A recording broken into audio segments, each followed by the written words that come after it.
নমো তৎসা ভগবতো অরহতো সম্মা সম্বুদ্ধস্স। জগৎপূজ্য মহাকারণিক তথাগত সম্যক সম্বুদ্ধ শ্রীচরণে কৃতজ্ঞ প্রণাম নিবেদন করে প্রজ্ঞাপারমিতে অংশগ্রহণকারী সকল উপাসক উপাসিকাগণের নিরোগ দীর্ঘায়ু সুখী জীবন তথা জ্ঞান বিমণ্ডিত জীবন কামনায় শুরু করতে চলেছি আজকের মহাপরিনির্বাণ সূত্রের পরিশিষ্ট আলোচনা ক্লাস।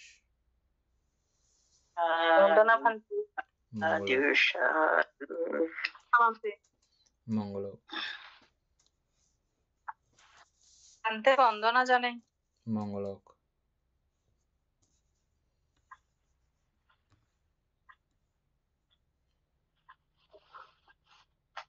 আমাদের পেজ নাম্বার কত ছিল? করজোরে বন্দনা মানতে 236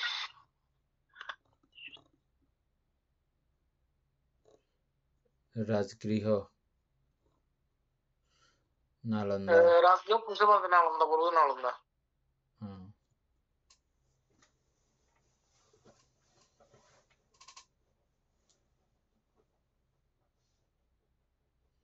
আরম্ভ করেন।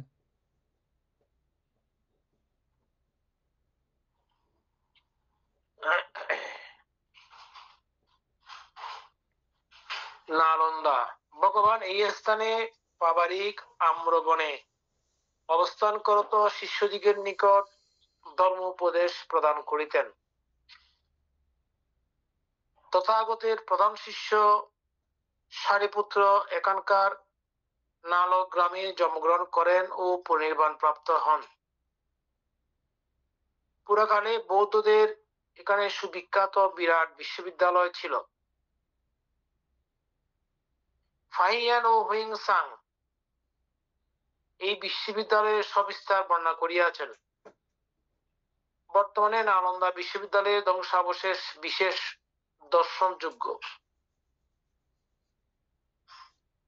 সেকালে ভারতে স্থপতিবিদ্যা যে কতদূর উৎকর্ষ লাভ করিয়াছিল, সদাশয় ভারত গভর্নমেন্টের প্রত্নতত্ত্ব বিভাগের সৌজন্যে মৃত্তিকার গর্ভ হইতে নালন্দা বিশ্ববিদ্যালয়ে যে ধ্বংসাবশেষ উত্তোলন করা হইতেছে তাহা দেখিলে বুঝিতে পারা যায়।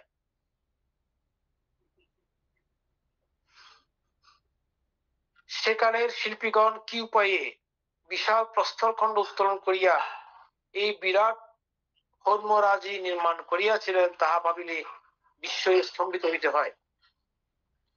ইহার মধ্যভাগে বড়গাঁও নাম ছিল বটে, বর্তমানে পুনঃ ইহার নালন্দা নাম দেওয়া হইয়াছে। বক্তিয়ারপুর স্টেশন হইতে মাত্র 24 মাইল ব্যবধান। গয়া স্টেশন হইতে মোটর যোগ তথায় যাওয়া চলে।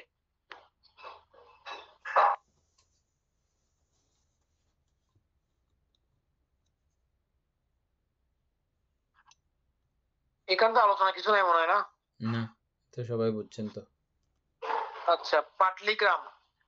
এই স্থানে মগধরাজ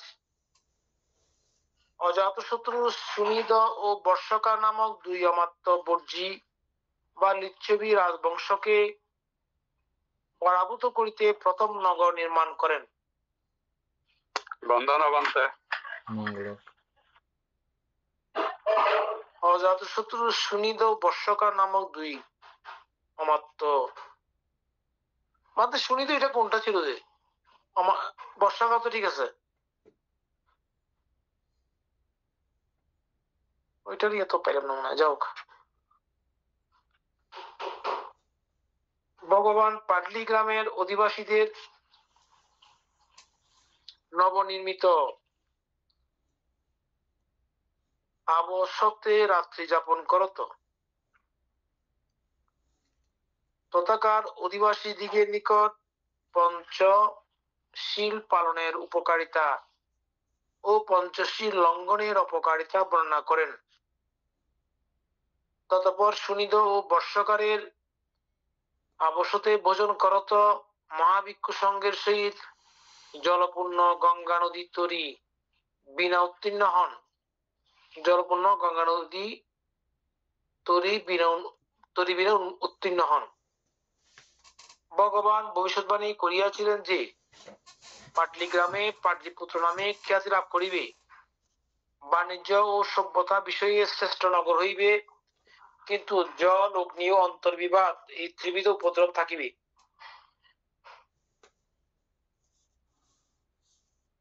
কালে তাহা পাটলিপুত্র নামে খ্যাতি লাভ করিয়াছিল। খ্রিস্টপূর্ব ৫ম শতাব্দীতে মগধরাজ কালাশোক পাটলিপুত্রের রাজধানী স্থাপন করেন। পরে ইহা বিশ্ববিখ্যাত বৌদ্ধ সম্রাট রাজ চক্রবর্তী অশোকের মহা সমৃদ্ধিশালী রাজধানী হইয়াছিল। মহারাজ অশোক রাজ্যের ভিতরে এবং বাহিরে চতুর্দিকে বৌদ্ধ ধর্ম প্রচার প্রেরণ করিয়া বৌদ্ধ ধর্মের বহুল প্রচার করিয়াছিলেন। অদ্যাবধি তথায় কয়েকটি স্তূপ দেখিতে পাওয়া যায়। বৌদ্ধ যুগের বহু মূল্যবান ভগ্নাবশেষ তথায় পাওয়া গিয়াছে, যা কলিকাতার জাদুঘরে সুরক্ষিত হইয়াছে। এই স্থানের বর্তমান নাম পাটনা। বেলুবগ্রাম ও পাটলিগ্রাম বৈশালীর নিকটবর্তী গ্রাম ছিল। আচ্ছা, বৈশালী বর্জি অর্থাৎ লিচ্ছবি রাজাদের অতি সমৃদ্ধশালী রাজধানী ছিল।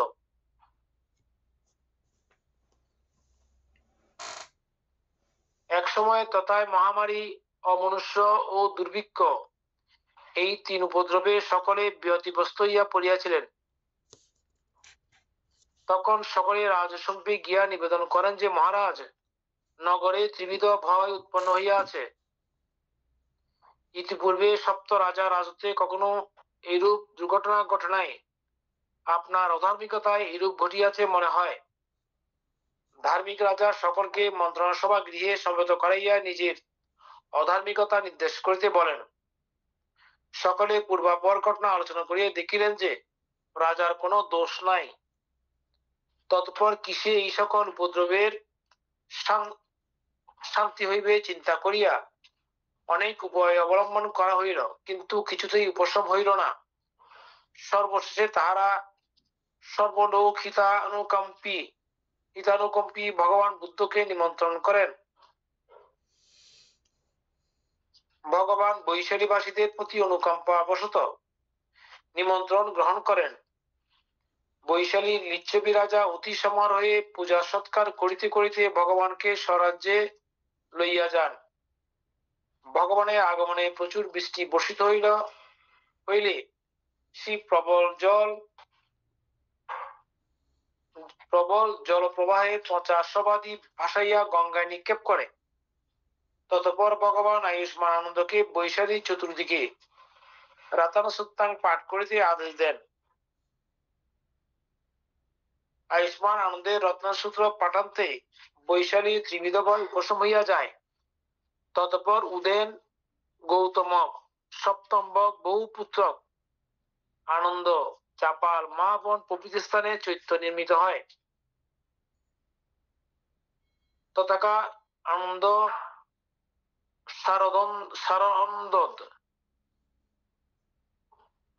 সারন্দত চৈত্রে বজ্রীদিগকে সপ্ত অপরিহারীয় শ্রীবৃদ্ধিজনক ধর্মের উপদেশ দিয়াছিলেন, যাহা পরিবাণ সূত্রে প্রথমে উল্লেখিত হইয়াছে।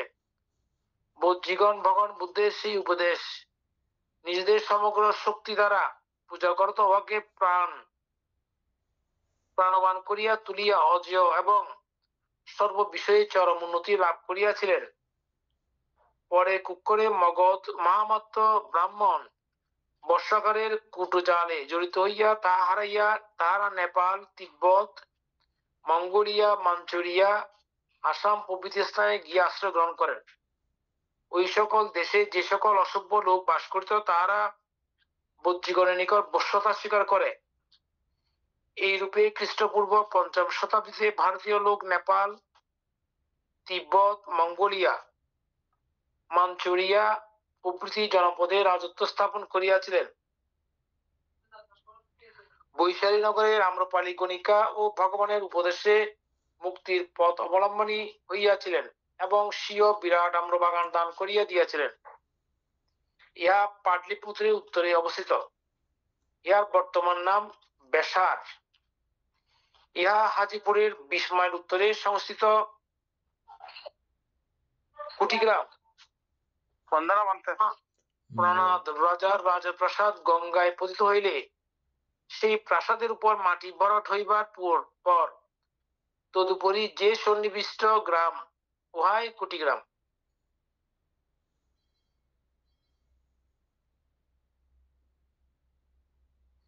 তৎসম্বন্ধে জানিতে চাইলে মহাপ্রণাদ জাতক দেখুন, তাহা গঙ্গার তীরবর্তী গ্রাম।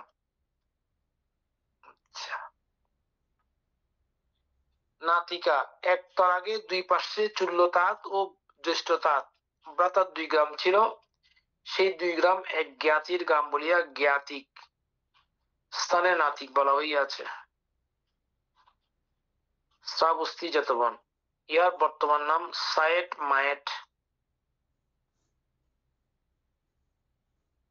বলরামপুর রেলওয়ে স্টেশন হইতে মাত্র 8 মাইল ব্যবধান। সবত্ব নামক ঋষির বাসস্থান বলিয়া বা সমস্ত বস্তু এই নগরে পাওয়া যাইত বলিয়া পরিণাম সাবত্তি। পাওয়া যাইত বলতে অত্তি। আচ্ছা।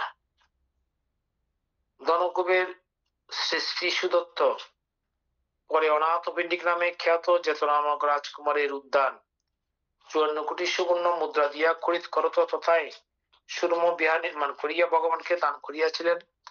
মহাপশিকা বিশাখা 27 কোটি মুদ্রা ব্যয়ে শ্রাবস্তির পূর্ব পার্শ্বে পূর্বারাম নামে দ্বিতল প্রাসাদ নির্মাণ করাইয়া ভগবানকে দান করিয়াছিলেন।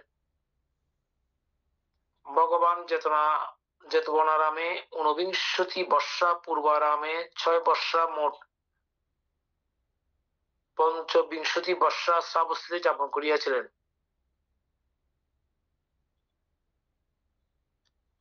আচ্ছা, 25 বর্ষা তাহলে দুইটা মিলে।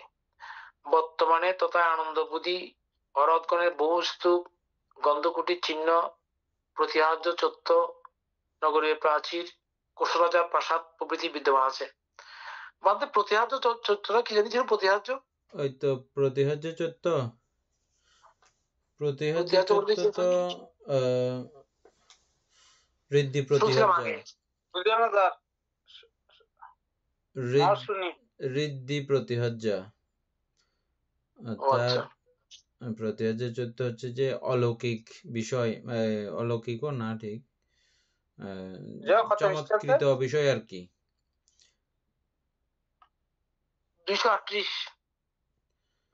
তারপরে এগুলো হচ্ছে পারিভৌগিক চত্বর। আচ্ছা, পারিভৌগিক চত্বর বলা হচ্ছে এখানে। পারিভৌগিক চত্বর তো এগুলো আলাদা। পারিভৌগিক চত্বর বিশেষ করে পাত্র দিয়া যেগুলো চৈত্য বানায়, বুদ্ধের চিবরাদি, তারপরে এই বোধিবৃক্ষ, তারপরে এগুলো দিয়ে যেগুলো চৈত্য নির্মাণ করা হয় এগুলো পারিভৌগিক চৈত্য। আর প্রতিহার্য হচ্ছে যে আনন্দবুদ্ধি এবং যেটা শ্রীলঙ্কা নিয়ে যাওয়া হয়েছে, এই দুইটা পারিভৌগিক চৈত্য এবং প্রতিহার্য চৈত্য দুইটা একসঙ্গে এখানে অ্যাড। আচ্ছা। কেন?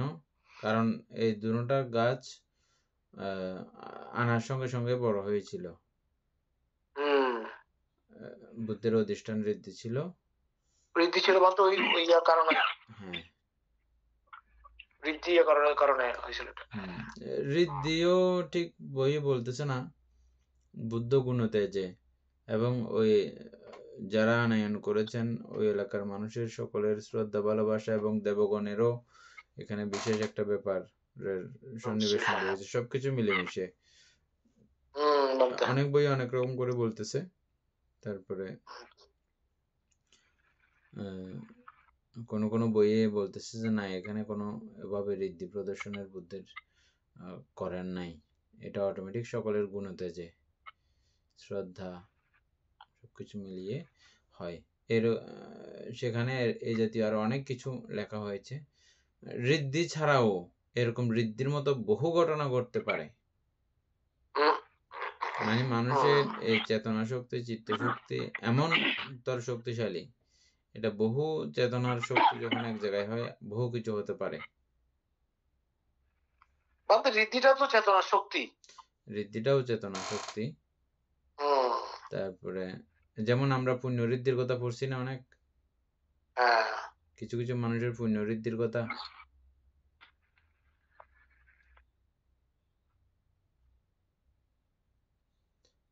যেমন বিশাখার পুণ্য ঋদ্ধির মতো, পুণ্য ঋদ্ধি না, পুণ্য ঋদ্ধির মতো, আবার ওটা বেশ কম আছে।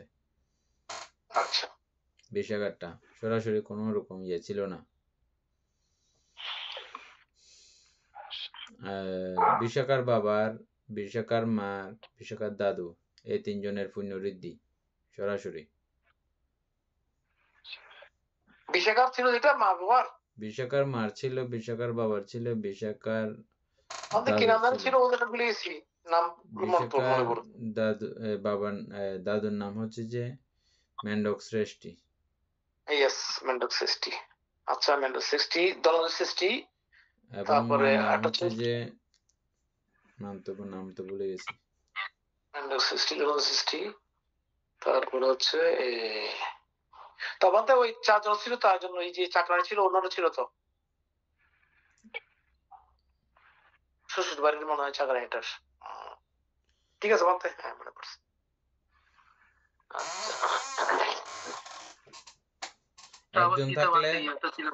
একজন থাকলে হয়ে যায় একটা রাজ্যের মধ্যে। আর শ্রাবস্তী এমন এক রাজ্য, এখানে এদের পরিবারেই শুধু 3 জন। তারপরে বাকি আর একটা জ্যোতিকা শ্রেষ্ঠী, এটাও শ্রাবস্তীর।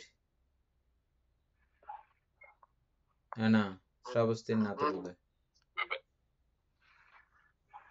এটা জ্যোতিকা শ্রেষ্ঠী না, ওইটা বলতে ওই যে ইয়ার অজাতশত্রু, অজাতশত্রুর ইয়ার, হ্যাঁ অজাতশত্রুর ইয়ে হচ্ছে যে ওই রাজগিরি। রাজগীর।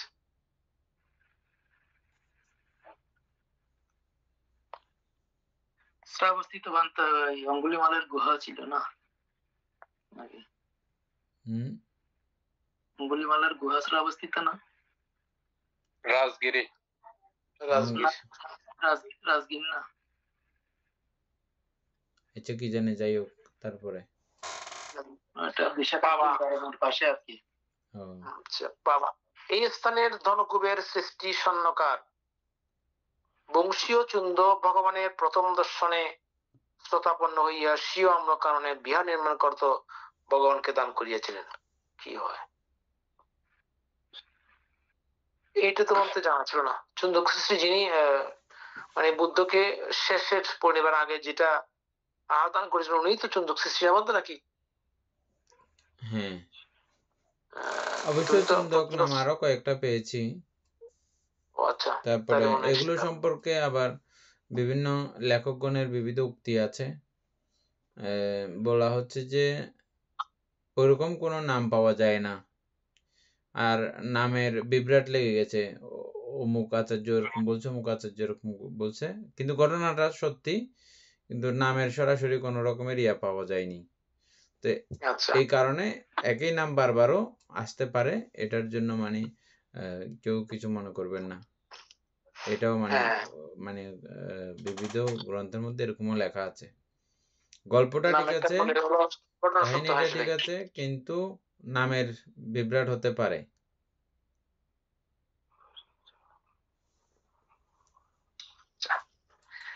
পরিবারের পরদিন পূর্বদিন ভগবান ভিক্ষু সঙ্গ সমবিহারে তথায় আগমন করিলে আর্য শ্রাবক চুন্দ শিয়ালয়ে পিণ্ড গ্রহণের জন্য ভিক্ষু সঙ্গের সহিত ভগবানকে নিমন্ত্রণ করেন এবং ভগবানের প্রতি অত্যধিক স্নেহবশত ভগবানের নিকট রক্ত আমশয় রোগ না হওয়ার মতো, রোগ হইলেও অধিক কষ্টকর না হইবার উদ্দেশ্যে শুকর মধ্য প্রস্তুত করেন। আচ্ছা, তাহলে এখানে বোঝা যাচ্ছে উনি আগে থেকে জানতেন এবং সে কারণে উনিভাবে এটা প্রস্তুত করেছিলেন। হ্যাঁ, ঘোষিত ছিল, দেবগণ বলতে এটা ঘোষিত ছিল আগে থেকে। হ্যাঁ, দেবগণ জানেন যে অদ্যকার আহারই ভগবানের শেষ আহার, আর তিনি পিণ্ড গ্রহণ করিবেন না। তদ্দেতু পুণ্যার্থী হইয়া দেবগণ তাহাতে দিব্য যোগ প্রক্ষেপ করেন। ভগবান ভগবান চুন্দের বাড়িতে গিয়া কেবল শুকর মদ্যবই গ্রহণ করিলেন। ভিক্ষু সঙ্গকে অন্যান্য খাদ্য ভোজ্য দেওয়াইলেন, তবুও শুকর মদ্য খাওয়া মাত্রই ভগবানের রক্তামশা রোগ উৎপন্ন হইল। কিন্তু সুখের বিষয় যে তৎপ্রভাবে রোগ অধিক কষ্টদায়ক হইতে পারে নাই, তাই তিনি পদব্রজে কুশিনারা যাইতে সক্ষম হইয়াছিলেন। কুশিনারা যাইবার পথে কালাম গোত্রজ আলার ঋষির কুশিনারা যাইবার পথে কালাম গোত্রজ আলার ঋষির শিষ্য মল্লরাজ পুত্র পুক্কুস ভগবানের ধর্মে দীক্ষিত হন। আচ্ছা, ইহার বর্তমান নাম পদরবন। ইহা গোরক্ষপুরের 40 মাইল উত্তর পূর্বে ও গন্ডক নদীর 12 মাইল পশ্চিমে অবস্থিত। বর্তমানে পাবায় রেলওয়ে স্টেশনও হইয়াছে। আচ্ছা, ককুদা নদী, এই নদীতে ভগবান শেষ স্নান করেন ও তার জল পান করেন। হিরণ্যবতী নদী, ইহা বর্তমান নাম সোন। কাহার মতে গন্ডক নদীর প্রাচীন নাম হিরণ্যবতী। সেই নদী তীর পর্যন্ত শালবন ছিল, কুশিনারার উপর দিয়া তাহা প্রবাহিত হইয়াছে। গঙ্গা নদী স্বনাম প্রসিদ্ধা নদী। পাটলি গ্রামে সুনিদ ও বর্ষকার ব্রাহ্মণের আবশ্যতে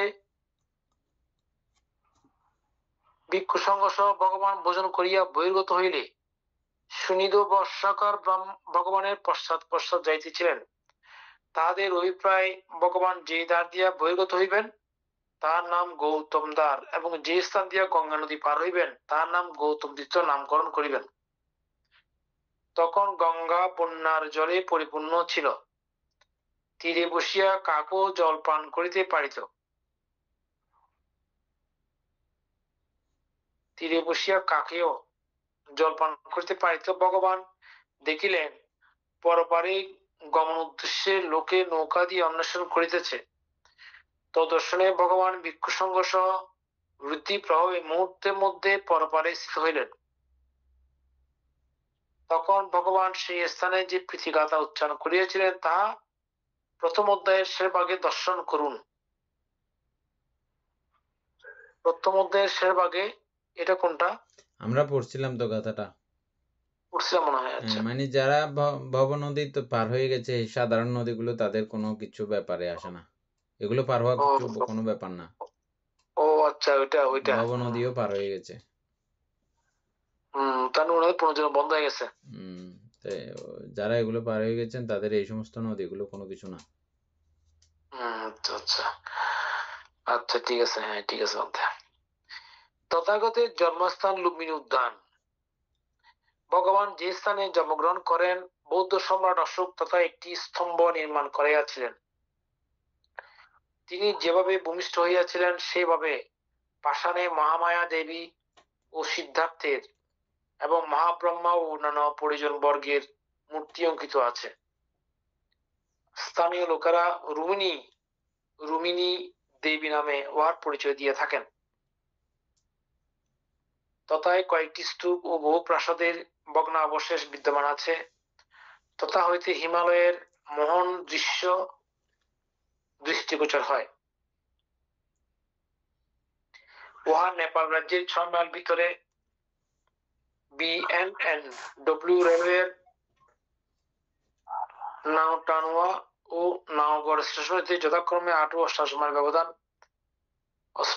মাইল ব্যবধান নেপাল মহারাজ কর্তৃক তথায় ধর্মশালাও নির্মিত হইয়াছে। কপিলবস্তু সিদ্ধার্থের পিতা শুদ্ধোধনের রাজধানী তথা রাজত্ব করিতেন। ভগবানের পরিবার পর শেখগণ কুশিনায় আসিয়া ভগবানের দেহাবশেষের অষ্টমাংশ নিয়া কোথায় স্তূপ নির্মাণ ও পূজা করিয়াছিলেন। লুম্বিনী অথবা BNW রেলওয়ের শহরটগর স্টেশন হইতে যাইতে হয়, তাহা নেপাল রাজ্যের অন্তর্গত। তথাগতের সম্বুদ্ধি লাভের স্থান বুদ্ধগয়া। ইহা গয়া রেলওয়ে স্টেশন হইতে 7 মাইল দক্ষিণে অবস্থিত। সুরনর ব্রহ্মলোকে বুদ্ধত্ব লাভের আর দ্বিতীয় স্থান নাই।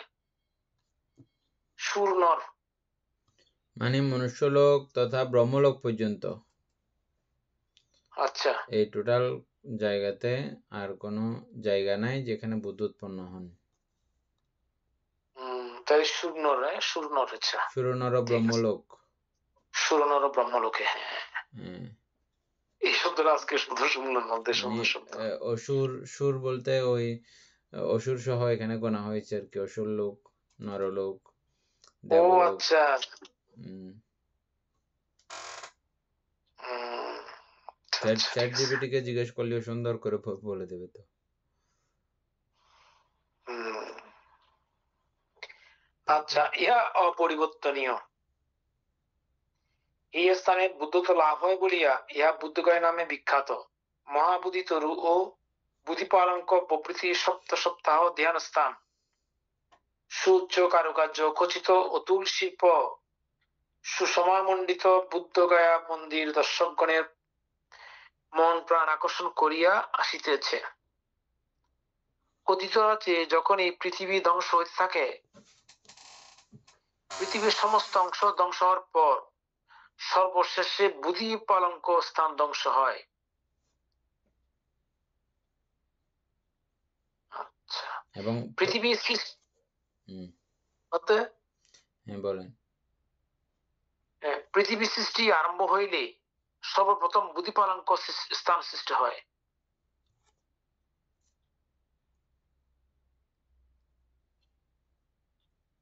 ততপর তথা এমন একটা পদ্ম বৃক্ষ উৎপন্ন হয়।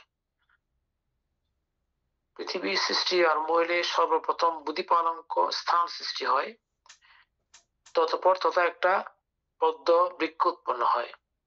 যদি সেই বৃক্ষে পুষ্প প্রস্ফুটিত না হয়, তবে সেই কল্প বুদ্ধ শূন্য হয়। আচ্ছা, হ্যাঁ, এটা ধর্মতা, এটা পৃথিবীর ধর্মতা। এই বিষয়টা মানে পৃথিবীর আদি বৃক্ষ হচ্ছে যে পদ্ম, আদি ফুল পদ্ম ফুল।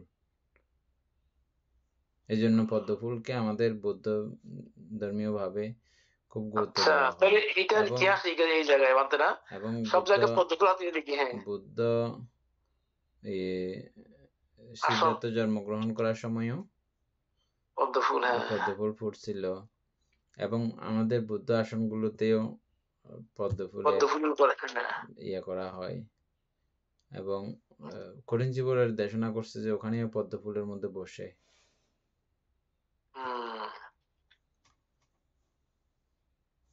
আচ্ছা, যতটা পদ্ম প্রস্ফুটিত হইবে সেই কল্পে ততজন বুদ্ধ উৎপন্ন হইয়া থাকে। ভদ্রকল্পে 5টা পুষ্প প্রস্ফুটিত হওয়াতে 5 জন বুদ্ধ উৎপন্ন হইবেন বলিয়া শুদ্ধবাস ব্রহ্মলোকের ব্রহ্মারা আন্ত হইয়াছিলেন।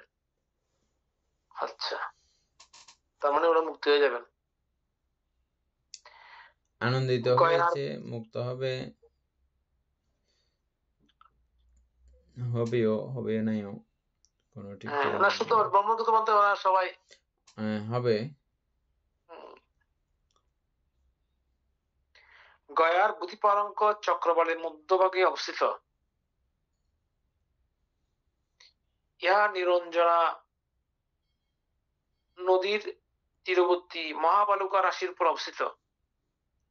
তার প্রাচীন নাম মুরুবেলা। তাহলে বলতে পৃথিবী তাহলে পুরোপুরি ধ্বংস হয়, এখানে বোঝা যাচ্ছে সেটাই না? হ্যাঁ, পৃথিবী পুরোপুরি ধ্বংস, শুধু পৃথিবী না, পুরো চক্রবাল ধ্বংস হয়, কিন্তু আকাশ তো থাকে নাকি? হ্যাঁ, আকাশ কি থাকে? আকাশ তো থাকে অবশ্যই। আকাশ তো আকাশ তো থাকবে।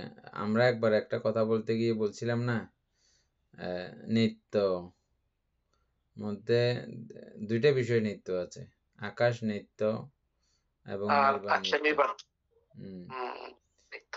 এছাড়া আর সবকিছু নিত্য, কিছু নাই যে এগুলো নিত্য। আকাশও কিছু না, আকাশও খালি কিছু না, তারপর নির্বাণও খালি কিছু না। এই 2টা বিষয় শুধু নিত্য, আর সবগুলো অনিত্য। তারপরে বিষয়টা এদূর পর্যন্ত এখানে থাক।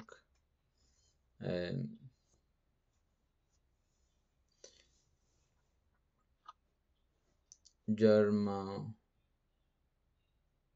আমাদের অভিধর্ম আত্মসংগ্রহ পড়ার মতে আমরা ওই দিন আলোচনা করেছি, প্রায় সময় আমরা আলোচনা করি এটা। জন্মান্তর সম্পর্কে আপনাদের কি মতামত বা কি ধারণা জন্মেছে এখন? প্রথমে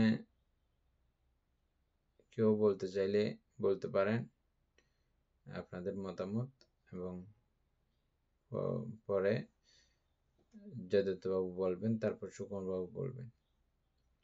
এর আগে আর কেউ বলতে চাইলে বলতে পারেন আপনাদের কি মতামত অভিধর্মের আলোকে। নর্মালি না, এমনি সাধারণ মানুষের সবার বেলা যেগুলো বলা হয় ওরকম না, অভিধর্মের আলোকে যেটা বলবেন সেটা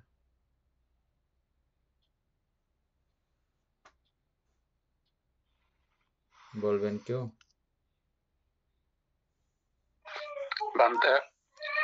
যেমন তার কারণে আমাদের সব সময় জন্ম নিতে হয়। যদি অবিদ্যা মুক্ত হয়, অবিদ্যা মুক্ত হলে তৃষ্ণা মুক্ত হয়, তৃষ্ণা মুক্ত হলে আর জন্ম নিতে হয় না।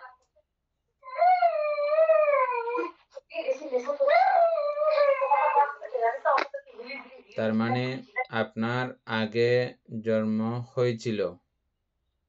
আগে হয়েছিল এবং ভবিষ্যতেও হবে? ভবিষ্যতে হবে, যতদিন পর্যন্ত আমার মধ্যে তৃষ্ণা ও বিদ্যা থেকে যাবে। এটা আপনি অভিধর্মের আলোকে বলতেছেন নাকি আগে থেকে যা বিশ্বাস ধারণা ওটা থেকে বলতেছেন? আগে একটু একটু বিশ্বাস ছিল, অভিধর্মের আলোকে এটা আরো বেশি মনে হচ্ছে। আমরা এরকম কোনো আলোচনা করেছিলাম এ পর্যন্ত?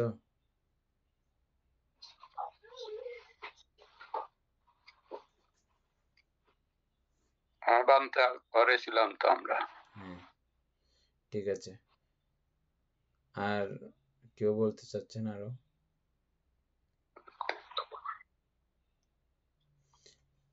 পূর্ণিমা বড়ুয়া বলবে, পূর্ণিমা বড়ুয়াকে ডাকে, সুকুমার বাবু। তারপরে আর কেউ বলতে চাইলে বলতে পারেন। অর্থাৎ অভিধর্ম পরে আপনাদের এই জন্মান্তর অতীতে আপনি কেমন, কি অবস্থা ছিল, আপনার জন্ম ছিল কিনা, তারপর ভবিষ্যতে থাকবে কিনা, এই সম্পর্কে আপনাদের মতবাদ কারো বলতে ইচ্ছে করলে বলতে পারেন।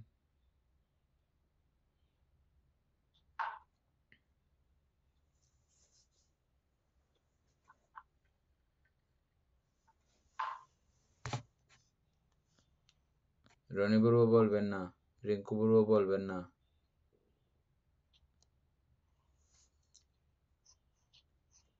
মানে আমিও দাদার কথা অনুযায়ী সহমত। আমাদের আগেও জন্ম হয়েছিল, জন্মান্তরে জন্ম হয়েছিল তৃষ্ণা, এবং তৃষ্ণা মুক্ত হতে পারলে তারপর জন্মান্তর বন্ধ হবে। আমরা এগুলো নিয়ে কখনো আলোচনা করছিলাম ক্লাসে? ওই আলোচনা শুনে বলতেছেন নাকি? আমাদের সবসময় তো আলোচনা হয়। আচ্ছা, তারপর আর সুপর্ণা বড়ুয়া, পল্লবী বড়ুয়া,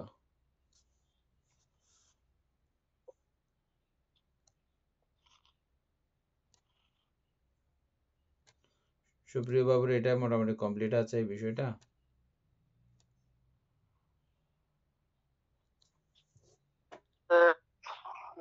এটা পুরোটা কমপ্লিট নেই, কিন্তু আমার যেটা মনে করি অবিদ্যাই পুনর্জন্মের হেতু তৈরি করে।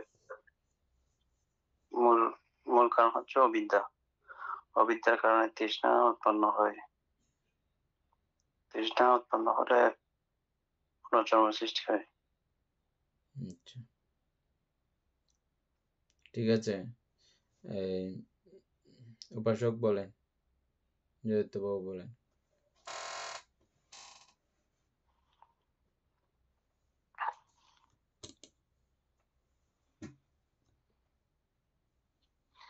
মানে তো এখানে কথা উঠে আসছে অবশ্য, আমি তো আসলে বুঝিয়ে বলতে পারবো না, কিন্তু চেষ্টা করব আসলে। হ্যাঁ, মূলত আহ, অবিদ্যা কারণে আমাদের মধ্যে যে আসক্তিগুলো উৎপন্ন হয়, উম, আমরা জন্ম অতীতে জন্ম না হলে আমরা বর্তমানটা অবশ্যই পেতাম না। অতীতের পুণ্যকর্মের কারণে আহ, জন্ম হয়েছিল বলে ওই জন্মে কোনো একটা কুশল আহ, আহ, কুশল এবং শক্তিশালী কর্ম করেছিলাম বলেই আমার এই জন্মটা। তো অতীত না থাকলে বর্তমানের কোনো অস্তিত্ব থাকতে পারে না, আর বর্তমান না থাকলে ভবিষ্যৎ আসতে পারে না। তো সুতরাং এই জন্মান্তর বা জন্ম অবশ্যই ছিল, এবং যে জন্মটা ছিল সেই জন্মে আমরা মহাচ্ছন্ন ছিলাম বিদায় আমাদের মধ্যে অবিদ্যায় ষড়েন্দ্র দ্বার দিয়ে আমাদের প্রতিনিয়ত মানে আসক্তির মধ্যে আমরা ডুবেছিলাম। সত্যটাকে আমরা জানতে পারিনি বলে এবং এই সত্যটাকে আমরা বেরিয়ে আসতে পারি নাই বলে আমাদের এরূপ এরূপ ভাবে আমরা জন্মগ্রহণ করতেছি। তো আমরা বর্তমানে যে এই যে আপনার মানে কি বলে উদার একটা মন মাসের কারণে আমাদের যে এই যে অভিধর্ম অর্থ সংগ্রহ করার যে একটা হেতু, এটাও অতীতের একটা পূর্ণ পারমি বলে আমি মনে করি। সে আলোকে আমরা বর্তমানে যে অবস্থানে এসে পৌঁছেছি, এই অবস্থান থেকে আমরা চেষ্টা করতেছি আমাদের আসক্তিটাকে আমরা আহ একটু একটু করে ক্ষীণ করার জন্য। এখন যত বেশি ক্ষীণ করতে পারবো তত বেশি আমরা এখান থেকে বের হওয়ার চেষ্টা বের হতে পারবো বলে আমি মনে করি, এটা আমার বিশ্বাস। কারণ এই যে আমরা যেটা পড়েছি অবিদ্যার কারণে মূলত এই যে আসক্তি উৎপন্ন হয়, সেটা সত্যি কথা। আমাদের সকাল থেকে দিনের বেলা যদি আমরা মানে গণনা করি ঘুমানোর আগ পর্যন্ত এই ষড়েন্দ্র দ্বার দিয়ে আমাদের যে বিষয়গুলো উৎপন্ন হয়, যেটাকে আমরা আগে হয়তো জানতাম না, এই অভিধর্মের আলোকে সেটা বুঝতে পারি যে আলম্বন এই বিষয়গুলো উৎপন্ন হয় আমাদের মধ্যে কামচ্ছন্দ, ব্যাপাদ, থিনুমিদ্য, তারপরে উদ্দেশ্য কুকৃত্য এবং যে কি বলে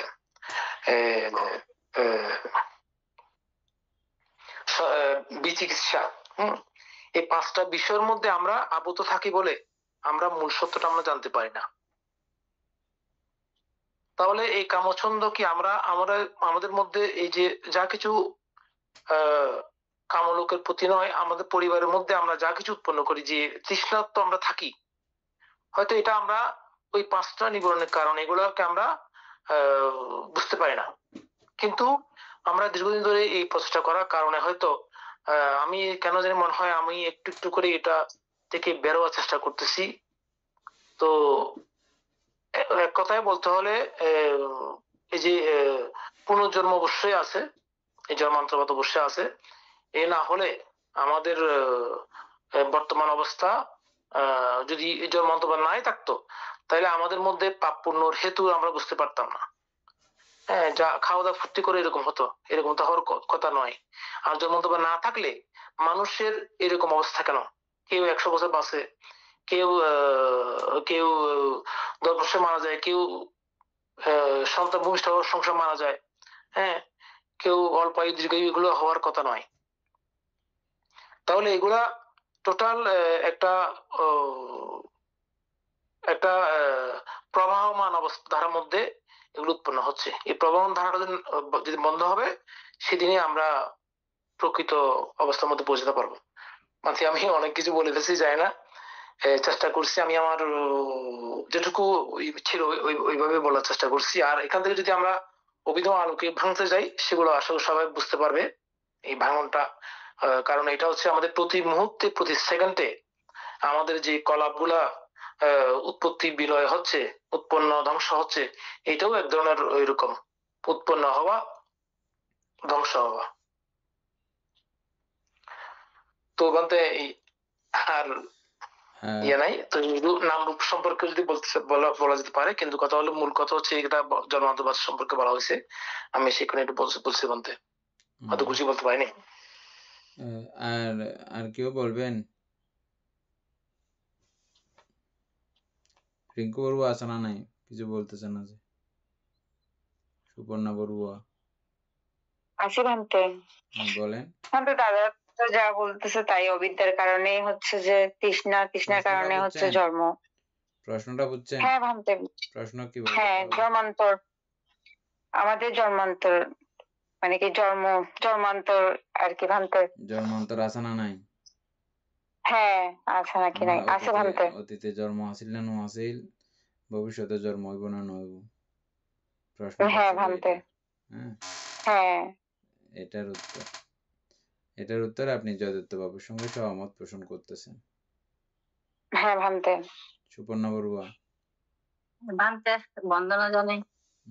আমিও বুঝছি জন্ম, হ্যাঁ জন্মান্তর অবশ্যই আছে। আমরা অতীত জন্মে হয়তো মানে কিছু কুশল কর্ম মানে পুণ্য কাজ করেছি বলে এই দুর্লভ মনুষ্য জন্মটা পেয়েছি।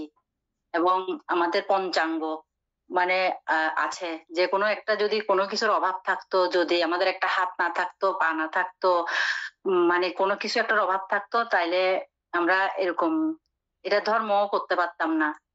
এবং যদি আমরা বৌদ্ধ ধর্মে মানে জন্মগ্রহণ না করে যদি অন্যখানেও জন্মগ্রহণ করতাম, তাহলেও আমরা কিন্তু নির্বাণ জিনিসটা কি এটাও কিন্তু বুঝতাম না।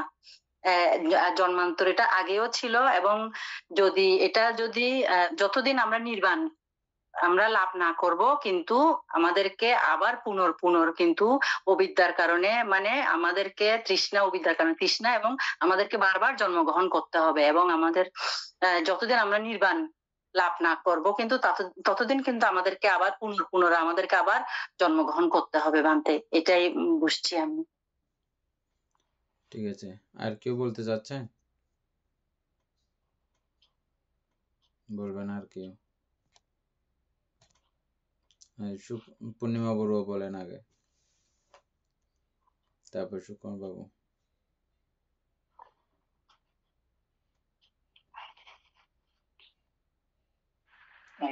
বন্দনা।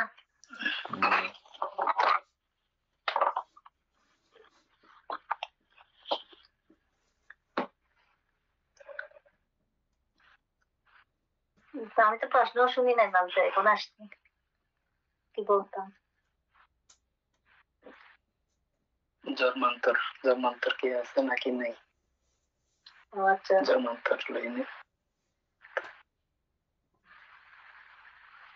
জন্মান্তর মানতে এক দৃষ্টিকোণ থেকে আছে, আবার এক দৃষ্টিকোণ থেকে না।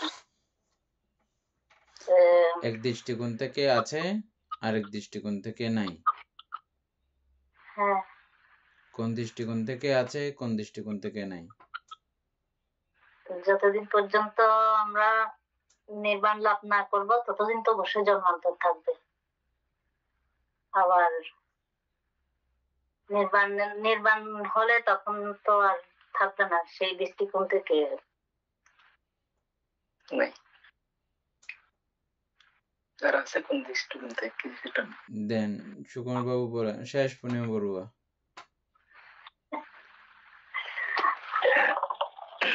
শেষ নাকি? শেষ নাকি? ওই মানে আমাদের যে প্রতিক্ষণে যে চিত্তের বলেন সবকিছুর যে উদয় বিলয় হচ্ছে, যেমন ধরেন প্রথম যে চিত্তটা উৎপন্ন হয়, এটা বিলয় হওয়ার পরে আবার যে চিত্তটা উৎপন্ন হয়, এই দুটা কিন্তু একই নয়। সেই দৃষ্টিকোণ থেকে মানে এটাকে জন্মান্তর বলা নাও যেতে পারে। কারণ বুঝাতে পারতেছি না মানতে। ওই চিত্রটা মানে উদয়, পরের চিত্রটা মানে উদয়, আগে চিত্রটা বিলয় আর কি বলতে। না মানতে বোঝাইতে পারতেছি না। দেন সুকুমার বাবু বলেন।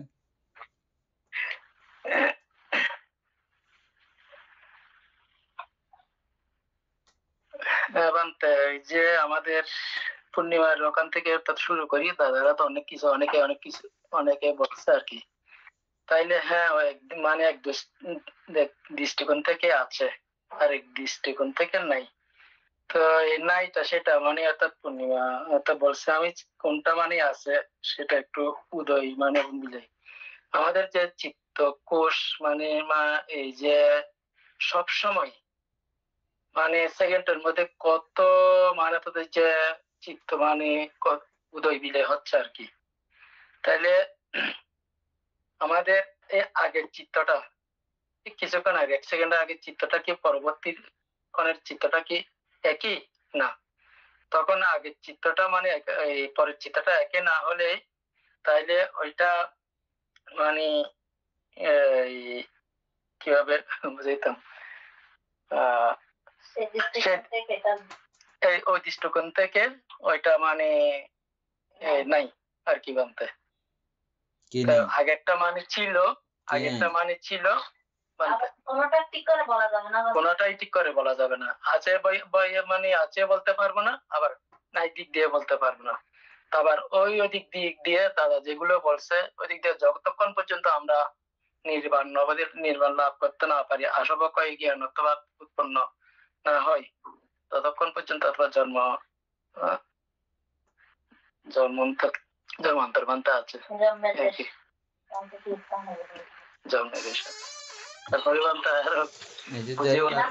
এটার উত্তর শেষ হবে না।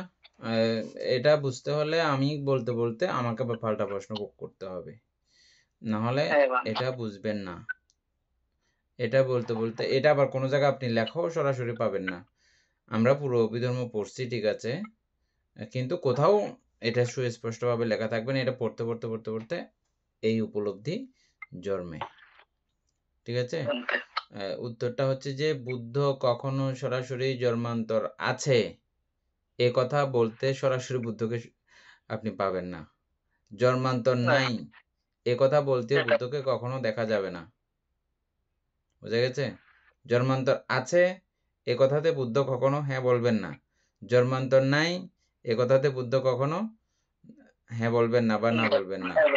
এই জাতীয় প্রশ্ন কখনো বুদ্ধ এরকম করে উত্তর দেননি। আমি ক্লাসের শুরু থেকেই একদম আমরা প্রথম শুরু থেকেই আমরা আলোচনা করে আসছি যে কি লোকীয় সম্মুখ দৃষ্টি, এই কথাটা আমি প্রায় সময় বলছি, ঠিক আছে। পরমাত্মিকভাবে লোকীয় কোনো শব্দ ব্যবহার হবে না, এখানে আমি কথা ফাঁক আছে, এবং বিভিন্ন গ্রন্থের মধ্যে দেখবেন এটাকে লোকীয় সম্মুখ দৃষ্টি হিসাবে ব্যবহার করা হয়।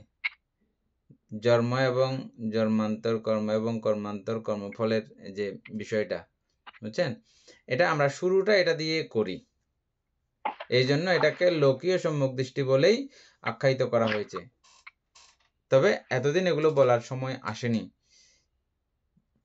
এখন বিভিন্ন প্রেক্ষাপট থেকে বিভিন্ন জনের প্রশ্ন উত্তর কারণে এগুলো আস্তে আস্তে বাধ্য হচ্ছে আর কি।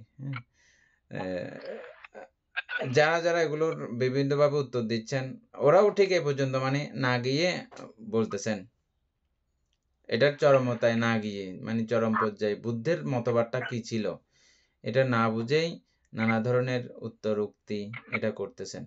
তো অন্তত আমাদের ক্লাসের সবাই যেন এটা সুন্দর করে বুঝে জানে, অন্তত অভিধর্মের আলোকে বুদ্ধ কি বলেছেন এটা যেন বুঝতে পারেন। বুদ্ধ এই ব্যাপারে নীরব ছিলেন। সরাসরি জন্মান্তর আছে এই কথা বুদ্ধ কখনো বলেননি, নাই এই কথা কখনো বলেননি। সুকন বাবু, পূর্ণিমা বড়ুয়া যেটা বলেছেন আশা করি আপনারা একটু একটু বুঝতে পেরেছেন। তাহলে বুদ্ধ এতগুলো জাতক পড়ছে যে জাতক তো জাতকের কথাও ঠিক আছে, তাই বলে আবার মূল জায়গায় গিয়ে বুদ্ধকে যদি কখনো সরাসরি জিজ্ঞেস করা হয় ভান্তে ভগবান জন্মান্তর আছে, কোন উত্তর দেবে না, চুপ থাকবে। এবং জন্মান্তর নাই তাহলে তাতেও কোনো উত্তর দেবেন না। হ্যাঁ, এখানেও বুদ্ধের ওই বিভাজ্যবাদ, বুদ্ধ জন্মান্তরবাদী নয়, বুদ্ধ পুনর্জন্মবাদীও নয়, বুদ্ধ বিভাজ্যবাদী, বুঝছেন? তাহলে এবার আসুন বিভাজ্যবাদ জিনিসটা কি, এটাই মানতে আলোচনা করলে আপনারা বুঝে যাবেন এখন। মানতে হ্যাঁ তাহলে আপনি যেটা বলতেছেন জন্মান্তবাদ নাইও, হ্যাঁ এটা ঠিক আছে, এটা বুদ্ধের কথা ঠিক আছে, কিন্তু বুদ্ধ পর্যায়ে জ্ঞান আহরণ করতে হবে আমাদেরকে, না আমরা কেমন বুঝবো এটা? হ্যাঁ বুঝে নেই। বুদ্ধ যে যে পর্যায়ে গিয়ে কথা বলেছেন সেই পর্যায়ে তো আমাদের যেতে হবে, তাই নয় কি? হ্যাঁ কিন্তু আমরা বর্তমানে যে অবস্থানে আছি এই অবস্থানে তো আমাদেরকে বিশ্বাস করতেই হবে, এটা না হলে তো হচ্ছে না। তো এটার জন্য আমি বললাম যে কি লোকীয় সম্যক দৃষ্টি দিয়ে আমরা এটা শুরু করি। আবার বলছি যে কি পরমাত্মিকভাবে লোকীয় কোনো বিষয়কে সত্য বলে মানেন না, এটাও বলছি না। না অবশ্যই লোকীয় যে কোনো বিষয় এটা সত্য বলে মানা হবে না, মানা হবে না বলতে। লৌকিক সমস্ত কিছুই মিথ্যা।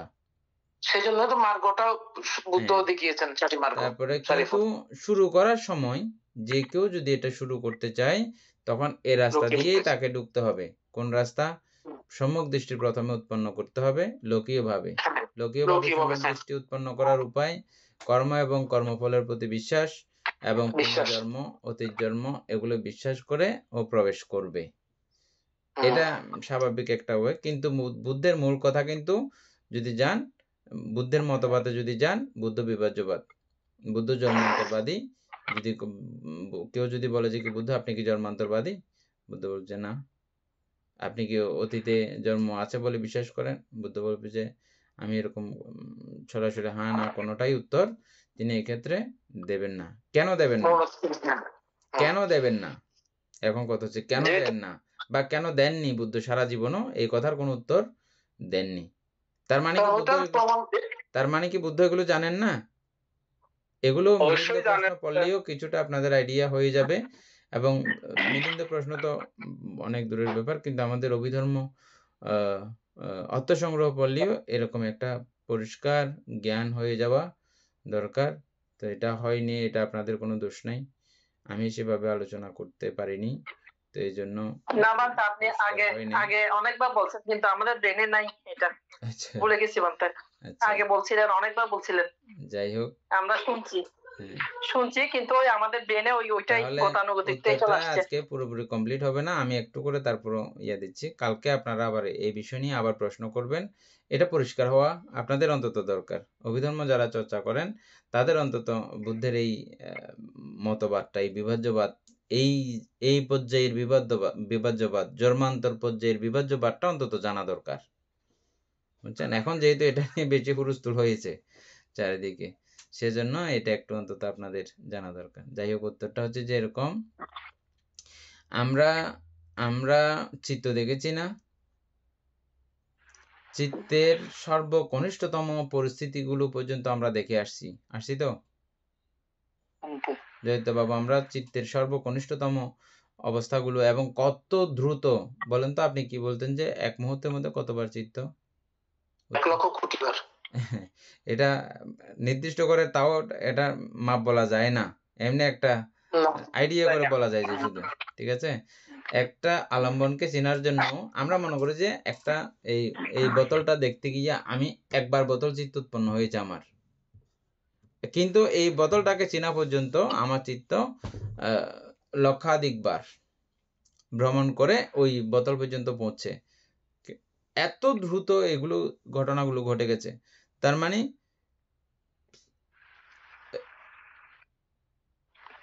অতীত ভবাঙ্গ, চলন, উপচ্ছেদ, তারপরে পঞ্চদ্বারাবর্তন, মনোদ্বারাবর্তন, তারপর পঞ্চদ্বারাবর্তন, না ব্যবস্থাপন,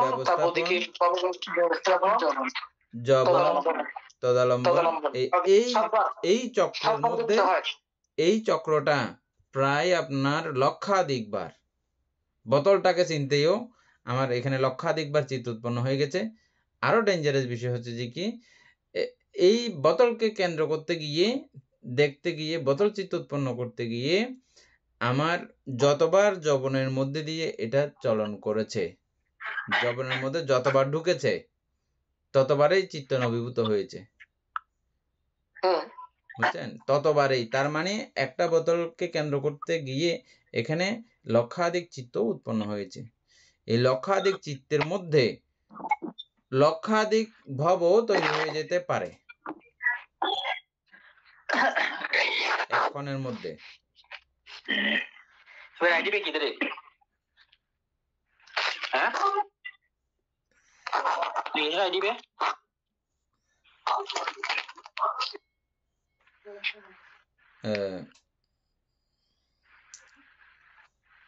কি বলছিলাম? লক্ষাধিক চিত্তের মধ্যে লক্ষাধিক ভবঙ্গ হতে পারে। এগুলো প্রত্যেকটা জায়গা এই চিত্তের মধ্যে যেই চৈতসিকগুলো আছে এর পরবর্তী চিত্তের মধ্যে একই রকম চৈতসিক না, দুইটা দুই জিনিস। এবং প্রতিক্ষণে এই চিত্ত মরে যাওয়ার পরে ওই চিত্ত উৎপন্ন হতে পারে। আবার বিধির মধ্যে সম্প্রতিচ্ছ মরে গেলে সন্তিরণ উৎপন্ন হয়, সন্তিরণ মরে গেলে সন্তিরণের পরে ব্যবস্থাপন উৎপন্ন হয়।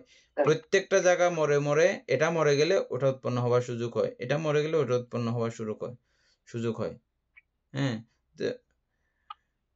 সম্প্রতিচ্ছকে আপনি কখনো সন্তিরণ বলতে পারবেন না, এটা সেখানেই শেষ। তবে সম্প্রতিচ্ছের সমস্ত অর্জন সন্তিরণকে দিয়ে যায়, এটা আমরা আগে থেকেই খুব ভালো করে জানি তো। এভাবে এই বোতল চিত্ত উৎপন্ন হতে আমার যদি লক্ষাধিক হয়, প্রত্যেকটা চিত্ত শেষ হয়ে যাবার পরবর্তীতেও এই জায়গায় বিধির মধ্যেও প্রত্যেকেই এক একটা তাদের অর্জনগুলো পরবর্তী ক্ষণের অবস্থাকে দিয়েছে। এমনি কিন্তু মরে গেছে, মরে যাবার সময় ওই তাদের অর্জনগুলো দিয়ে যায়।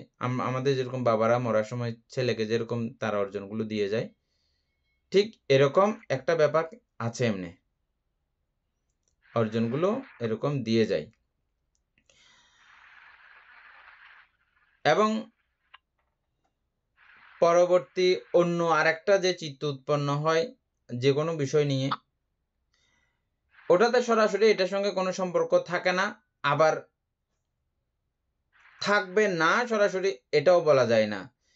এই চিত্তটাও ভবাঙ্গে যুক্ত হয়েছে, ভবাঙ্গে যুক্ত হয়ে এটার সঙ্গে এটার একটা রিলেটেড অবস্থা এখানেও আছে। তবে এটা ওটা নয়, ওটা এটা নয়, এটা সম্পূর্ণ আলাদা, এটা সম্পূর্ণ আলাদা। চ্যুতি চিত্ত প্রতিসন্ধি চিত্ত একই না, চ্যুতির ব্যাপারটা সম্পূর্ণ আলাদা। যে দেহ থেকে চ্যুত হচ্ছে ওই সময়ের যে চৈতসিকগুলো ছিল প্রতিসন্ধি হয়েছে, মনে করেন কুত্তার কাছে গিয়ে বা দেবলোকে গিয়ে, মনুষ্যলোকে থাকা অবস্থায় যে কন্ডিশন ছিল, যে অবস্থা ছিল, ওই অবস্থা পুরো সম্পূর্ণরূপে মরে বিনাশ হয়ে ওখানে প্রতিসন্ধির অবস্থা, এখানে সম্পূর্ণ আলাদা। যদি একই রকম হতো তাহলে বুদ্ধের অনিত্যবাদ সেটা তো হতো না।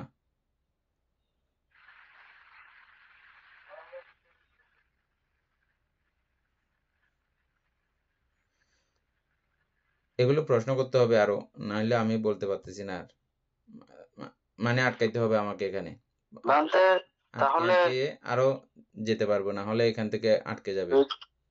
তাহলে দুইটা একটা চিত্ত উৎপন্ন হয়ে আরেকটা চিত্ত উৎপন্ন হওয়ার মাঝখানে যে সময়টা আছে ওই সময়টাই তো নির্বাণ। দুইটা চিত্ত উৎপন্ন হওয়ার মাঝখানে যে মনে করেন একটা চিত্ত উৎপন্ন হয়ে এটা বিলীন হয়ে গেছে, আর একটা চিত্ত উৎপন্ন হওয়ার আগে, ওইটা বিলীন হওয়ার পরে নতুন একটা সৃষ্টির আগে, এটা নির্বাণ।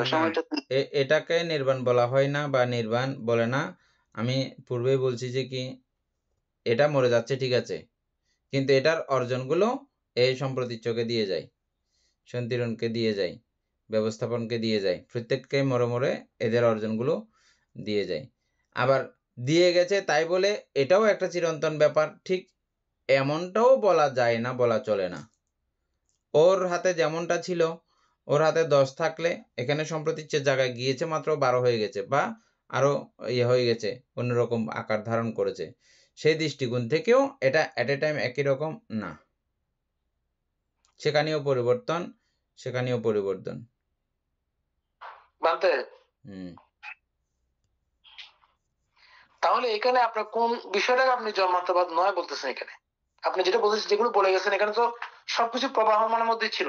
হ্যাঁ, প্রবাহমান মানে কি? প্রবাহমান অবশ্যই জন্ম হয়, মৃত্যু হয়েছে, জন্মান্তর হলে তার জন্ম মানে মৃত্যু আমার হয়েছে। একটা আত্মা বা একটা চিত্ত, ওটাই বারবার আমার ওখানে যাচ্ছে, ওখানে যাচ্ছে, ওখানে যাচ্ছে, ব্যাপারটা ওই এমন। চিত্র থেকে যে নবীভূত চিত্রের কথা আপনি বললেন, নবীভূত হয়, এই নবীভূত চিত্রটা তো এরকম আছে। আমি তো বলি না যে এক চিত্ত তো নয়, এখানে তো আমরা জন্মান্তর যেটা পরে আসছি, হ্যাঁ, এটা তো এক চিত্র থেকে হচ্ছে না। এক চিত্রের সাথে যে সমস্ত আলম্বন গুলা চৈতন্যগুলো যুক্ত হচ্ছে, চৈতন্যগুলি তো এখানে মানে বিভিন্ন ধরনের আমাদের এই চৈতন্যগুলোর কারণে তো আমরা আসক্তি যুক্ত হচ্ছি, তাই নয় কি? চৈতন্যগুলো না আসলে আমরা তো আসক্তি যুক্ত হতাম না কেউ। ওই চৈতন্যগুলোকে আমরা ওটা না, ওটা আমি আরো অনেক অনেক গভীরে আছি, অনেক ওখানে যান, ভিতরে যান, আরো গভীরে যান। মানে আচ্ছা, আপনি কলাপের ইদি বলছেন তো?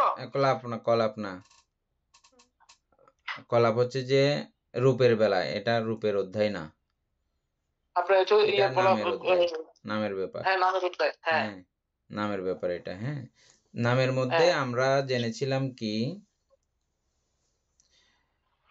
প্রত্যেকটা জায়গা যে সঙ্গে সঙ্গে মরে যায় এবং সঙ্গে সঙ্গে তাদের সমস্ত কিছু অস্তিত্ব হারিয়ে ফেলে, ওটা সেখানেই শেষ। সম্প্রতীচ্য শেষ হওয়ার সঙ্গে সঙ্গে সম্প্রতীচ্য সমস্ত যাবতীয় কার্যক্রম শেষ। আবার এটাও পড়ছি যে আমরা কি সম্প্রতীচ্যের যা অর্জন তা সন্তিরণকে দিয়েছে, এটাও আমরা পড়ছিলাম, মনে আছে? হ্যাঁ, বলতে তাহলে সম্প্রতীচ্য সন্তিরণ না, এটা তো মানেন না, যখন দিয়ে দিল তখন তার ওইটা ছিল না। কিন্তু এগুলোর মধ্যে এমন এক শক্তি, এমন এক প্রবাহ, এমন এক বিষয়ের বিদ্যমানতা রয়েছে যেটা পুরো আমাদের অনন্ত অনন্ত কালের, অনন্ত অনন্ত জন্ম জন্মান্তরের সমস্ত ভবরাশিকে ও বহন করতে পারে। অবশ্যই এটাও পারে, এটা যেমন ঠিক, আবার ওটাও আপনি অস্বীকার করতে পারবেন না, ওটা মরে গেছে সম্পূর্ণ, এটা বিদায়।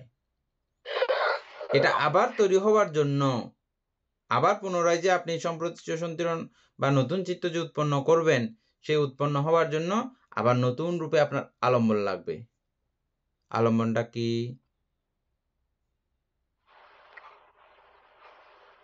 যা আলম্বন আছে আর কি, জাগতিক সবকিছু ওই আলম্বনকে ভিত করে, আলম্বনকে কেন্দ্র করে আবার নতুন রূপে আমার পুরো সমস্ত চিত্তরাশি একত্রিত হয়ে আবার উৎপন্ন হতে পারতেছে। যে এগুলো উৎপন্ন হতে না পারলে আর ওখানে চিত্ত হচ্ছে না, আর এগুলো যে এখানে জমা রয়েছে, জমা থেকেছে, ওই জাতীয় কোনো ব্যাপারও আর নাই। না, নাই হচ্ছে কেমনে বলতে? ওখান থেকে তো মাঝে মাঝে উৎপন্ন হয়, ওই যে বললাম। হ্যাঁ, এটা তাহলে নাই কি বলবেন? এটা তো নাই, এটা সরাসরি নাই, বুদ্ধ বলেন নাই তো, নাই কোথায়? বুদ্ধ বলেন নাই, সেটা ঠিক আছে, অবশ্যই বুদ্ধ বলেন নাই, এটা আপনি কোনো সেখানে বলেন নাই। হ্যাঁ, কিন্তু এখন আলটিমেটলি জিনিসটা তো উৎপত্তি হচ্ছে। কোনটা? অর্থাৎ যেটা মরে গেছে আমি বললাম যে এখন এটা মরে গেছে, এটা মরে গেছে, কিন্তু এটা মরে যাবার সময় এটার সমস্ত অর্জনগুলো সম্প্রতীচ্যকে দিয়ে গেছে। হ্যাঁ, দিয়ে গেছে, তার মানে এই নয় যে ওর বিষয়টা একই রয়ে গেছে, না, চিত্তটাও একই রয়ে গেছে। তাহলে যদি হয়তো হ্যাঁ, যে দিয়ে গেছে যে সেজন্য তো মনে হচ্ছে যে জন্মান্তর আছে। এটাকে আপনি জন্মান্তর কিভাবে বলবেন? এটাকে সরাসরি জন্মান্তর কি বলা যায়? এটা তো ওইটা না। আমার চিত্ত আমার মতো, মানুষের চিত্ত মানুষের মতো। হ্যাঁ, তারপরে এটা দেবচিত্ত যখন যায়, এটা দেবতার মতো, এটা মানুষের মতো কাজ করে না, এটা দেবতার মতো করে ওখানে কাজ করতেছে। সমস্ত কিছু এখানে পরিবর্তিত হয়ে গেছে, সেম না, এটা সেম না। তবে এই মনুষ্য থাকা অবস্থায় আমার এখান থেকে এই চ্যুতিচিত্তের সমাপ্তিতে ওই প্রতিসন্ধি চিত্ত হতে পেরেছে। না হলে ওটাও হতো না। তার মানে আবার একান্তেই আপনি বলতে পারেন না যে এটাই সেটা। আমার এই এটাই সেটা বলতে পারবো না, ঠিক আছে, হ্যাঁ কিন্তু এটাই এটাই কথা। আগেরটা থেকে মানে এটাই অন্য সবকিছুতে এখানে নিয়ে আর আসছে আর কি। অন্য আর জটিলতা কিছু নাই, নরমাল। হ্যাঁ, মানে আমাদের বুদ্ধ আগের দর্শন হচ্ছে যে একান্তবাদী না, এটা বিভাজ্যবাদী। এজন্য একান্তবাদিতভাবে জন্মান্তর আছে এ কথার উত্তরে বুদ্ধ চুপ ছিলেন, জন্মান্তর তা নাই ঠিক আছে, এ কথার উত্তরেও বুদ্ধ চুপ ছিলেন। বুঝছেন? আমরা এখন যেটা মোটামুটি এটা একদিনে হবে না, আমি বললাম তো আজকে তো এমনি 38 হয়ে গেছে। এটা আরো আমাকে অনেক প্রশ্ন করতে হবে। এই প্রশ্ন করতে করতে করতে করতে এটা একটা পরিষ্কার ধারণা আপনাদের হয়ে যাবে। আপনারা বুঝবেন এটা। কেন বুঝবেন? আমরা অভিধর্মের একদম চরম সূক্ষ্ম পর্যায়গুলোও আমরা পড়ে আসছি এবং এটা আমরা আলোচনা করছি। করলেও মানে এটা আমি বুঝতেছি যে কয়েকজনকে আমি জিজ্ঞেস করছি আগে পার্সোনালি। তো তারা যখন পারতেছে না, আমি বললাম যে আরে এতদিন কি পড়াইলাম, এ তো বুঝে নাই। তখন আমারই একটা ডাউট লেগে গেছে। তো চিন্তা করলাম যে এটা নিয়ে একটু করে আলোচনা করা দরকার। যদি থেকে তো প্রতিসন্ধি যখন পূর্ণ হবে তো প্রতিসন্ধি তো নতুন জন্ম। হ্যাঁ, প্রতিসন্ধি নতুন। তো তারপর এখানেই তো ইয়া হয়ে যাচ্ছে আমাদের। আচ্ছা যাই হোক, এটা বুঝতে হবে। আজকে কালকে আর আবার একটু সময় নেবেন আজকে? আজকে সময় নিলে মনে হয় সন্ধ্যে শেষ করা যাবে না, শেষ কারণ করা এখানে যাবে আমার না। অনেক প্রশ্ন কালকে এটা রয়েছে। আবার সুন্দর করে হ্যাঁ ইয়ে করতে হবে এবং আগে আমাদের ওই সূক্ষ্ম জায়গাগুলো বুঝতে হবে। কোনগুলো? সম্প্রতিষ্ঠিত তীরণ, আমি যে বোতল চিত্রের কথা বললাম, এখানে আপনি যেটা বললেন কোটিয়াধিক কি হয়, চিত্তোৎপত্তি হয়, ওই জায়গাগুলোর আমি একদম বলতে পারবো, এটা আমার কথা নয় তো বন্ধু, এটা তো আমি, এটা বুদ্ধ আপনার বলেছেন কথা যে না, আমি কিন্তু বুদ্ধের বলবো কথা না। আর কি, বুদ্ধের কথা আর কি, আপনি যেটা মনে রাখেন সব সময়। হ্যাঁ, ওই জায়গার সূক্ষ্ম জায়গা, ওই জায়গার সূক্ষ্ম জায়গা কি প্রত্যেকটা জায়গার মধ্যে এরকম আরো লক্ষাধিকবার এই চক্রটা সম্প্রতীচ্য থেকে এক তদালম্বন পর্যন্ত সুযোগ পাইলে এই জাতীয় করে প্রত্যেকটা সার্কেল মারতেছে, প্রতি অনন্তবার প্রতি ক্ষণের মধ্যে মেরে ফেলতেছে চক্করগুলো। ওই চক্করগুলোর মধ্যেও এই সম্প্রতীচ্য সন্তিরণ এগুলো সবগুলো আছে। এগুলো প্রত্যেকটা জায়গাও প্রত্যেকটা আলাদা। আমরা বারবার এগুলো পড়েছি, এটার প্রত্যেকটার ব্যাখ্যা আলোচনা পড়েছি না, আলাদা আলাদা আলাদা আলাদা করে করে পড়েছি না? হ্যাঁ বলতে পড়েছিলাম। পড়েছি। আর পড়েছি অবশ্য এটাও সত্য যে এটা এক দৃষ্টিকোণ থেকে আলোচনা করতেছি, আপনাদের মহা কল্যাণ হবে, মহামঙ্গল হবে। এটা না জানলেও মানে এই যে ঘটনাটা আজকে যেটা আমরা আলোচনা করতে শুরু করেছি, এটা না জানলে আপনি সঠিক বিপাসনাও করতে পারবেন না। আবার মানে অনিত্য গবেষণার চরম পর্যায়ে আপনি যেতে পারবেন না কখনো, দুঃখ গবেষণার চরম পর্যায়ে আপনি কখনো যেতে পারবেন না, অনাত্মা গবেষণার চরম পর্যায়ে কখনো আপনারা যেতে পারবেন না। বিপাসনা ভাবনা কোর্সের মধ্যে এগুলো হালকা পাতলা টুকটাক আলোচনা হয়েছে, তবে এত বিশদ না। সেখানেও আমি এভাবে সময় পাইনি। যেগুলো আমাদের একদম শেষের 2 দিনের মধ্যে এই আলোচনাগুলো থাকে, এগুলো প্রথম দিন আদি তো এমনি এমনি চলে যায়, কিন্তু শেষের 2 দিনের মধ্যে এগুলো থাকে। আর প্রথম শুরু করে যে আমরা ওই লোকীয় সম্মুখ দৃষ্টি দিয়ে, বুঝছেন? তবে যেটা আমরা ভাবনার কোর্সের মধ্যে বলি, তাও মানে মানুষের মাথা এটা ঘুরে যায় বিধে অনেক ইয়াতে আমরা এগুলো বলি না। যেমন এখন বলতে গিয়ে আপনারা যারা অভিধর্মের ব্যাপারগুলো ভালো করে নিতে পারেন নাই, তাদের অলরেডি মাথা ঘুরে যাওয়ার পরিস্থিতি হয়ে গেছে, নাকি না? যা হোক বলতে কালকে আবার ইয়ে করবেন এটা নিয়ে উত্থাপন। তো এখন আসলে ওই ওভাবে মানে অতটুকু গভীর ভাবে চিন্তা না করলেও আপনারা যেটা অভিধর্মের যেটা লাভ, আপনারা তো শেষ করেছেন, বই শেষ করেছেন না বলতে পারবেন? শেষ করেছি, শেষ করেছেন সেহেতু এটা যদি নিতে না পারেন, তাহলে ওটা শেষ করে আপনাদের মজা কি হইলো, লাভ কি হইলো? আর এই জায়গাটা না বুঝলে আপনি প্রকৃতভাবে বিপাসনা করতেও পারবেন না, এটা না বুঝলে। এটা বুঝলে আবার বিপাসনা করাও ঠিকঠাক হবে, সহজতর হবে, অনিত্য দুঃখ অনাত্মা বোঝাও সহজ হবে। আপনি না হলে অনাত্মা প্রমাণ করবেন কিভাবে? অনাত্মা এটা মিছা কথা বলছে নাকি বুদ্ধ? না মিশা কথা বলে না, তাহলে ঠিক আছে বন্ধু। আপনি যদি বলেন যে কি পুনর্জন্ম আছে, তাহলে আত্মা এটা অনাত্মা এটা মিথ্যা হয়ে যাচ্ছে না? হচ্ছে কি হচ্ছে না? পুনর্জন্ম আছে না বললে মানতে সরাসরি, না যদি মানতে আপনি ওরকম যদি হচ্ছে না তো। আপনি বলেন যে কি পুনর্জন্ম আছে, যদি হ্যাঁ, বলি আমি সরাসরি, তাহলে আত্মা কি হয়ে যাচ্ছে? সত্যি হয়ে না যাচ্ছে। বুদ্ধ ধর্ম আত্মাবাদী ধর্মই মানতে। এই আত্মা কোথেকে বুদ্ধ আসবে? ধর্ম আত্মাবাদী না, বুঝছেন? এটা এখন আত্মা কোথেকে আসবে এখানে? হ্যাঁ, অর্থাৎ আত্মা কোথায় আত্মাবাদী না। ঠিক আছে, না বুদ্ধ ধর্ম আত্মাবাদী না, বুদ্ধ ধর্ম কি বাদী? অনাত্মাবাদী। অনাত্মাবাদী। অনাত্মাবাদী। হ্যাঁ, কিন্তু অনাত্মাবাদী হইলেও, অনাত্মাবাদী সেটা প্রমাণ আপনাকে করে দেওয়া হবে, করবেন, আপনি নিজেও করবেন। অভিধর্ম আমাদেরকে প্রমাণ করাইও দিছে হ্যাঁ অনাত্মাবাদ। মানতে অবশ্যই করেছে। হ্যাঁ, তো যদি অনাত্মাবাদ যদি বলতে যান, তো তাহলে সেখানে আবার জন্মান্তর কোথায় খুঁজে পাইলেন আপনি? মানতে এইখানে তো প্রশ্ন এটা। এই জায়গাটা তাই হয়ে অতি থাকছে। সূক্ষ্মভাবে সুন্দর করে হ্যাঁ, বুঝতে হবে। সুতরাং আজকে হ্যাঁ, হবে না আর, আচ্ছা কালকে বুঝেছেন? ঠিক আছে, প্রশ্ন আর বেরোবে। এটা আমি বলছি আপনাকে, এটা প্রচুর প্রশ্ন করতে হবে আমাকে, মানে আমাকে প্রশ্ন বানে জর্জরিত করে ফেলতে হবে, তারপর আমি এগুলো আস্তে আস্তে আস্তে আস্তে করে বের করতে পারবো। এটা ছাড়া আর কোনো উপায়ও নাই, যে কারণ আমরা যেহেতু পুরো বই পড়ে ফেলছি, যেহেতু এটা হয়নি, তার মানে বোঝা গেছে যে আমাদের আমি ঠিক মতো এটাই আলোচনা করতে পারি নাই, বা কিছু এরকম একটা ব্যাপার এর মধ্যে আমাদের হয়ে গেছে। না, এই প্রশ্ন, এই উত্তর অভিধর্ম ব্যাপীও, পুরো অভিধর্ম না, শুধু পুরো আপনি পাঠানো পুরো পড়ে ফেলেন, এই প্রশ্ন এভাবে কোথাও থাকবেও না, এই উত্তরও কোথাও থাকবে না। এবং আরেকটা জিনিস খেয়াল করছেন কিনা আপনারা দেখেন, অভিধর্ম অর্থ সংগ্রহ পড়ার সময় আমরা কতগুলো প্রশ্ন পেয়েছিলাম, প্রশ্নগুলোর উত্তর আছে কি? হ্যাঁ, প্রশ্ন পেয়েছিলাম মধ্যে। হ্যাঁ, প্রশ্নগুলোর কি উত্তর ছিল? ছিল না, অবশ্যই উত্তরগুলো অভিধর্ম নিজেকে বাইর করতে হয়েছে।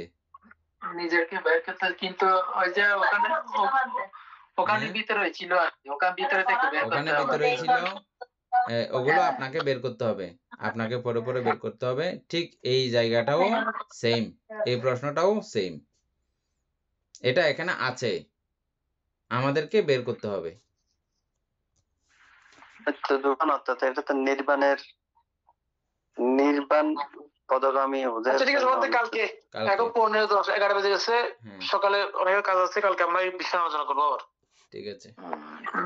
ওকে বন্ধু। সদ্ধর্ম প্রাণ প্রিয় উপাসক উপাসিকা বৃন্দ, অতীব উৎসাহী হয়ে আপনারা এগুলো করতেছেন, এটা ভালো লাগতেছে। হ্যাঁ, যে একটা নতুন কোন একটা বিষয় আসলে যে আপনাদের যে একটা উৎসাহ উদ্দীপনা, এটা অত্যন্ত ভালো লাগার মতো। তো কালকে আশা করি সবাই করবেন, প্রশ্ন করবেন। প্রশ্ন করা ছাড়া উত্তর, প্রশ্ন উত্তরের মাধ্যমে এই জিনিসটা না যাইলে এটা সুসমাধা হবে না, বুঝবেন না। আর আপনারাও যে বুঝছেন, আমি সেটা বুঝতে পারবো না। প্রকৃত বুদ্ধির মতাদর্শ বা বুদ্ধের মত, যেটা বিভাজ্যবাদ বলি আমরা, সেটা।